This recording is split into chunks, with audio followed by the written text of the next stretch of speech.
नमस्कार द्राक्ष बागायतदार मित्रांनो. तर द्राक्ष बाग ही जर आता बघितलं तर पार पडली. आता हा बेदाण्याचा प्लॉट आहे. तर काय झालं, हे प्लॉट पार पडलाय. पण आपल्याकडे आणखीन एक आपल्याकडनं चूक होत्या. जर इथं बघितलं तर बागेत कुठला जो रोग नाही, दावणी नाही, काय नाही. पण हे जर इथं बघितलं, आता आज जर बघितलं तर ही तर दावणी आहे आणि इथं जर बघितलं तर वर सगळा दावणीचं स्पॉट आहे. हे आता आतनं पानं काढल्यात. जर बाहेरनं जर बाग बघितली तर एकदम क्लिअर वाटते आणि एकदम क्लीन वाटते.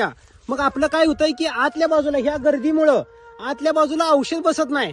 मग हे औषध आपलं व्यवस्थित बसणं गरजेचं आहे. नसेल तर याला गण जर नसले, जिथं 10 फुटापेक्षा जास्त अंतर आहे तर तिथं असं वरनं खाली गणा जोडून औषध मारणं गरजेचं आहे. जर वातावरण बिघडलं तर हे आपल्याला पाणी उतरताना सुद्धा घडावर दावणी दिसू शकतोय. नसेल तर आता थंडी आहे, थंडीच्या हिशोबानं मधलं जर असलं तर ते सगळं काढून घ्या आणि आपली बाग होणाऱ्या पुढच्या नुकसानीपासून वाचवा. आणि ज्या बागेत आपल्याला उत्पादन